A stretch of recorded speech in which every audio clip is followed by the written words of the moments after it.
Welcome back, guys, to Steven's DIY Auto Repair. All right, guys, and we are back. We are here in this 2004 Dodge Ram 1500 with that 4.7 liter Magnum engine. So today our customer wants us to replace the fuel pump, the spark plugs, and the ignition coils. And this is why. Well, that was a fail. Usually it takes a while to start up, but it's actually starting up right away. But prior to this, it would struggle to turn on. So we did not diagnose this. The customer had this diagnosed at another shop.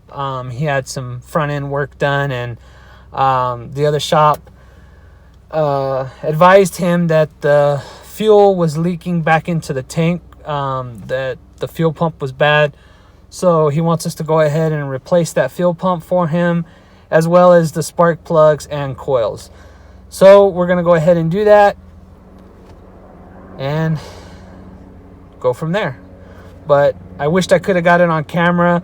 When you try to crank it over, it cranks, and then it starts. Customer advised me that sometimes it crank, it won't start. You have to restart and do that a couple times, and then it finally turn over. But as you can see, it worked perfectly fine now.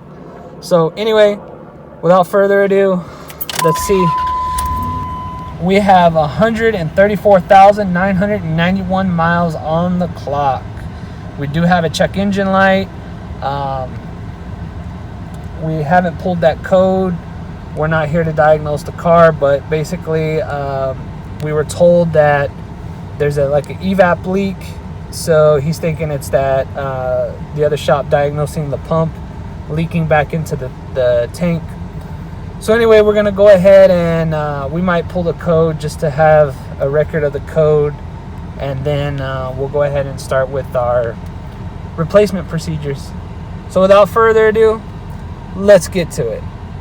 All right, guys, so we went ahead and plugged up our scan tool. We're going to go ahead and just document these DTCs. So one, we got multiple cylinder misfire.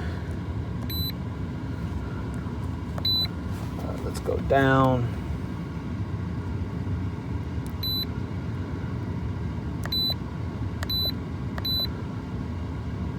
That's not what I want to do.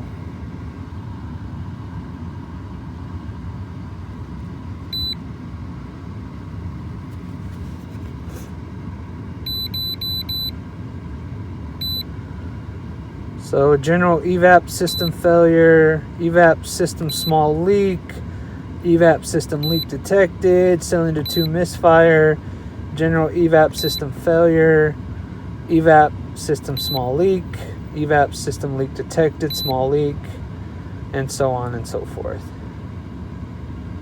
So we're going to go ahead and short-term fuel bank 1. Compensating a lot. Long term,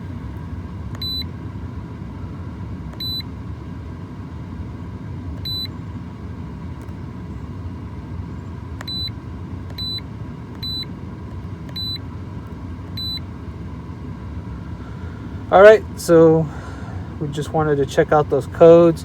So we're going to go ahead and depressurize the fuel system. And then we're going to start taking down that tank, replace the fuel pump, and then move on to the spark plugs and ignition coils. So let's get to it. All right, guys, so what we're going to do is we're going to go ahead and take off our intake, our air box, our hose, and get that out of the way so that we can eventually get to our fuel rail port. But first, well, we're going to go ahead and take that off first, and then we're going to come over here to the fuse box. We're going to look on our fuse box and find our fuel pump relay, and we're going to remove that, and then we're going to crank over the car until it dies, and then we're going to keep cranking a little bit more and hopefully relieve the pressure in our fuel pump system. We're also gonna open up our gas tank and let that vent. So let's go ahead and take off our air box. So number 58 is our fuel pump relay. So we're gonna go ahead and remove that. Once we got that removed, we're gonna open up our gas tank, and then we're gonna go ahead and start our engine until the car dies. So we got our gas tank open and our cap off. So let's go ahead and start the car. Okay, so we're gonna go ahead and start our car.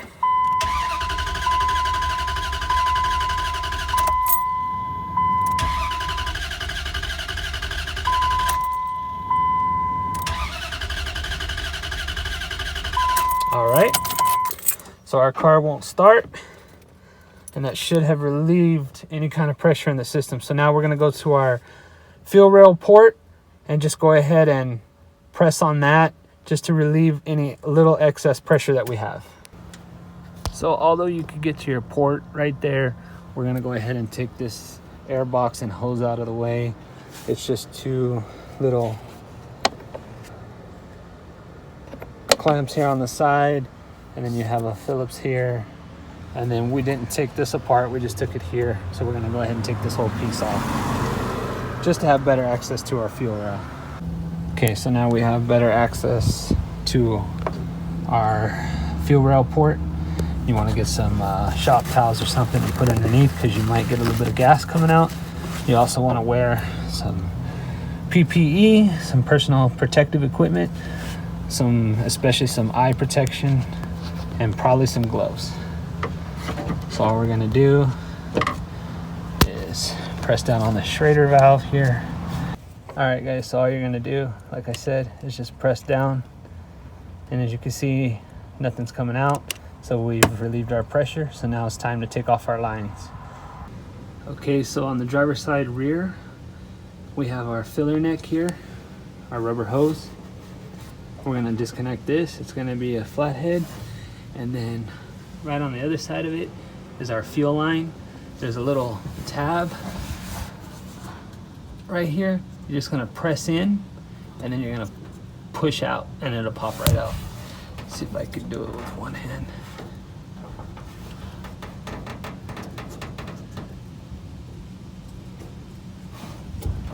Nope.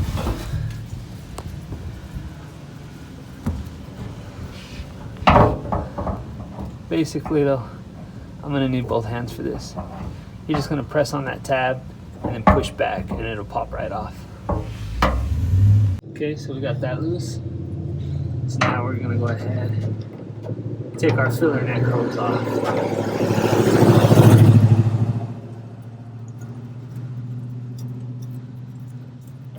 So we're gonna go ahead and get this off, and we'll bring you guys right back. All right, so we got our filler neck hose off, and we have about a half a tank, a little over half a tank of gas in the tank. So we're gonna go ahead and siphon out as much as we can through here. We got like a 10 gallon gas tank. So we're gonna make that work and just leave the rest. So I'll bring you guys back once I'm done with that. All right guys, so you wanna come under and make sure you have a jack with a piece of wood underneath to hold up your tank. And then you're gonna have two 15 millimeter fasteners holding your straps.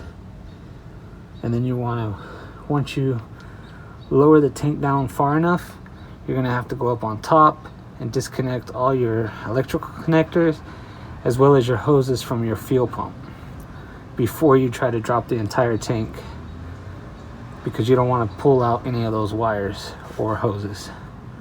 So I'll try to show you as much as I can, but again, you have those two 15 millimeter bolts holding the strap on of your tank. So there is your fuel pump and your connectors that you're gonna have to disconnect. So you gotta be careful when you're bringing it down. You don't wanna bring it down too far, too fast. All right guys, so we got our gas tank off. Here's our fuel pump. And you want to make sure to clean all around here so that you don't get any dirt or contaminants in your tank. So we got our battery operated shop back here, and we're gonna go ahead and clean this up, and then we'll bring you guys right back. So there's a special tool that they make now in order to get this ring off, and I have one by Lyle, but for whatever reason when I need it I can't find it. So we're gonna have to do it the old school way. So we're gonna have to get a flathead screwdriver, put in here and hit it. All right guys, so we got it cleaned up for the most part. So you're just gonna stick a flathead in there and hit it counterclockwise, and it's gonna come right out.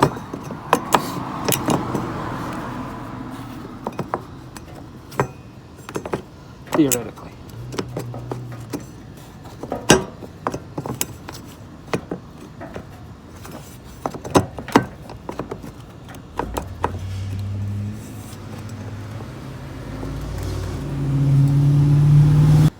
So the ring gets a little caught here on your connector, so you want to be careful.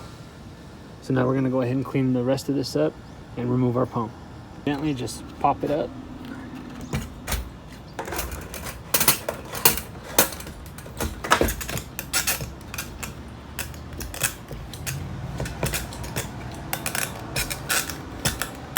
And I'm going to need both hands for this, guys, so I'll bring you right back. All right guys, so we got our old pump and our new one. We want to make sure and compare them. This one's going to be the Delphi Technologies, part number DFG0817. This comes from AutoZone, and it also comes with a new gasket, which goes right where that one's at. So we're gonna go ahead and install this one and bring you guys right back. All right guys, you wanna make sure your gasket surface here is as clean as possible. We're gonna install our new gasket and put our new pump in and put it back together. So let's get to it. All right guys, so you wanna be gentle in putting it in because you don't wanna bend your float. And then this back piece, flat piece, fits right in here. So we're gonna go ahead and push this down and put the locking ring back on. All right guys, so we got our fuel pump back in, and you just wanna hit this clockwise now to put it back on. So now we're gonna get our tank back under there and get it all connected back up. All right guys, so we got our gas tank put back, all of our connectors and hoses back together, and now we're good to go. So before we move on to the spark plugs and the ignition coils, like I said, I never diagnosed this car, but look what I found. So this is what we found. We found this hose disconnected, and look where it goes. So we're gonna do our best for the customer and try to clamp it off. He's a really good customer. He's a repeat customer, so we're gonna help him out with this and go ahead and put this clamp on there. Obviously no charge, because he's a really good guy, so we're gonna help him out today. And there we go guys, easy fix. All right guys, so now we're gonna go after the spark plugs. So we're gonna take our air intake box off. We're gonna come over here, disconnect it, and then you have one 10mm bolt, and then you have a second, and here's your second bolt. So once you get those two bolts off, you can go ahead and just pull it out. Now I'm assuming there should be a hose clamp there, but there's not, so we might try to put one on that goes onto the throttle body. All right guys, so you've seen me do spark plugs before, so I'm gonna skip over a lot of this. Maybe if I find something difficult, I'll share it with you guys, but we're gonna just push down and pull out all the electrical connectors.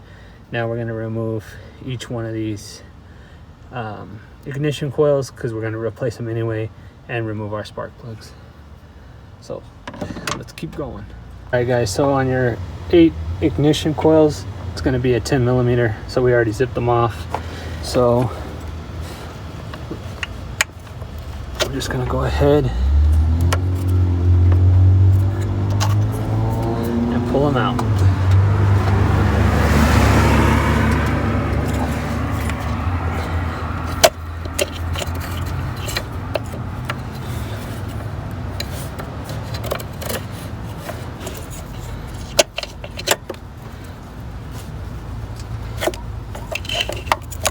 As you can see, some of this might get in your way.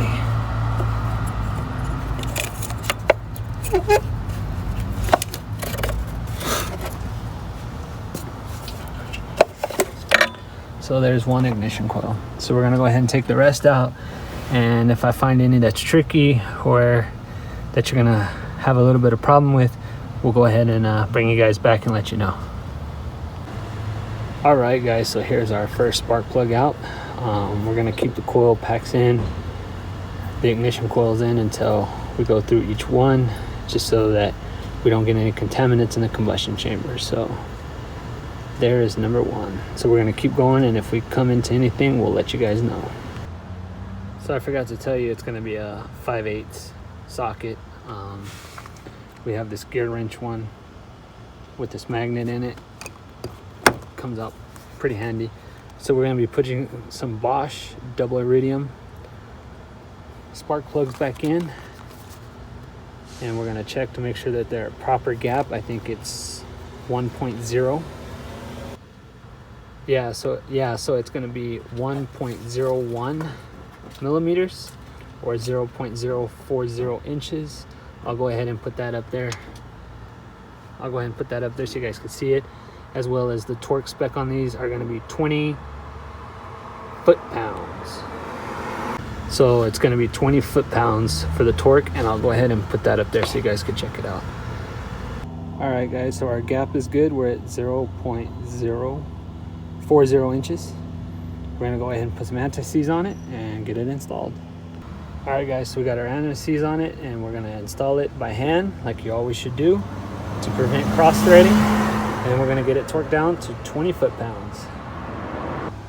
So we got it torqued down, but I forgot to mention the part number for the spark plugs we're using is going to be 9664. And then we have our ignition coil multi-pack from AutoZone, and this is going to be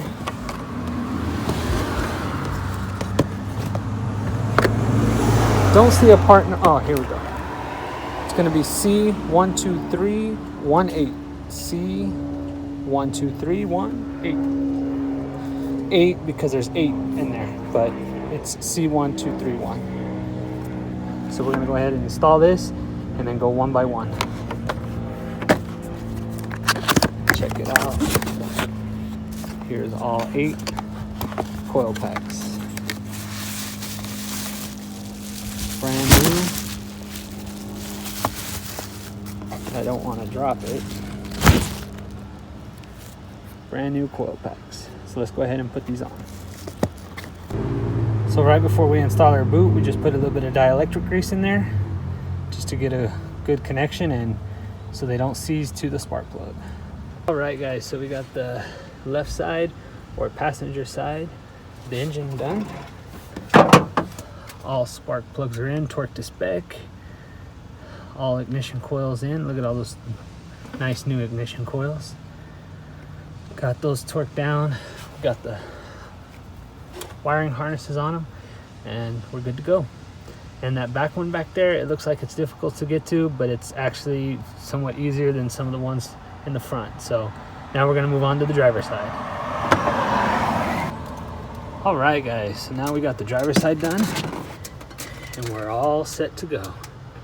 Look at those nice new ignition coils. All right guys, so we're gonna put this back together, and it's just the reverse. So we're gonna go ahead and throw this back together and go for a test drive. All right guys, so We have the gas gauge about where we had it when we first started, so that's good. That tells me my float is working.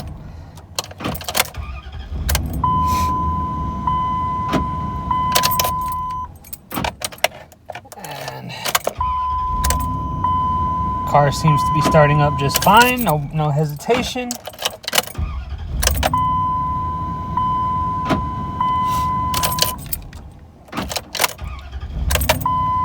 All right, guys, so let's go take it on a test drive.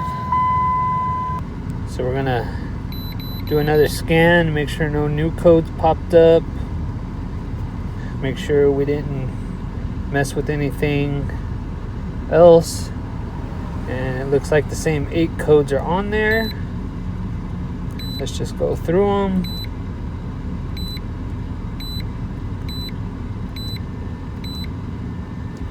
Yep, same codes are on there, so nothing new.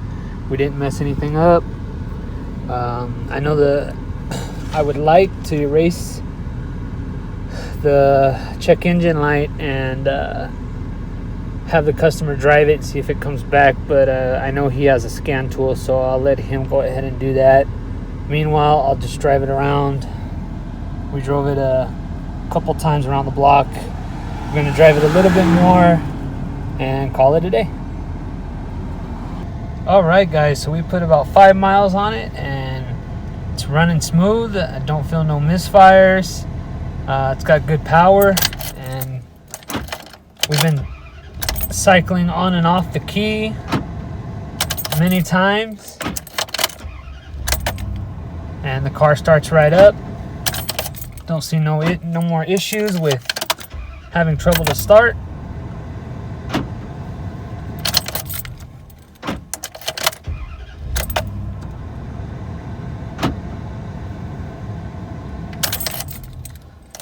Do a couple more.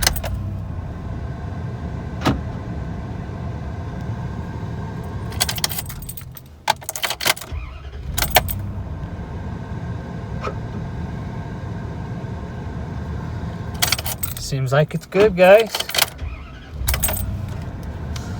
All right, and we are out at 134,995 miles.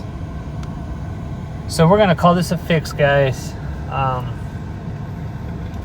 At least for now. I don't know if there's gonna be some other issues later in the future, or I don't know what's gonna happen with this, with all the trouble codes he's got going on. We were just told to go ahead and throw in a new fuel pump, new spark plugs, and ignition coils, and that's what we did. So anyway, guys, hopefully this was informational for you guys. Hopefully you guys were able to, now you guys know how to put in a fuel pump in your 2004 Ram 1500 4.7 liter Magnum. So there you go, guys. I hope you enjoyed this video, and if you guys did, make sure to hit that like button. If you guys would like to be notified when I put out another video, make sure to hit that bell notification. And guys, subscribe to my channel for more informational videos and DIY projects. And as always, guys, until next time, have a good one.